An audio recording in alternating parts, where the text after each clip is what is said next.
So may gustong humamon sa akin sa school at lapo to a la carte daw kami kaya pinagbigyan ko to. When? Hindi nga!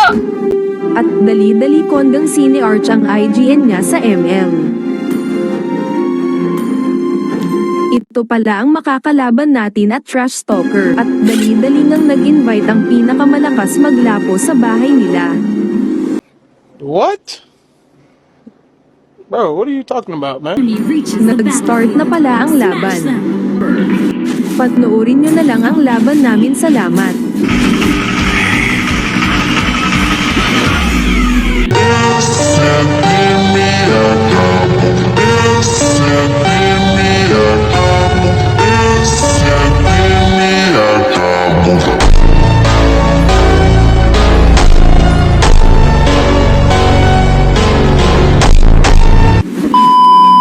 At pinakitaan nga ako ng Riz at pakitaan rin natin.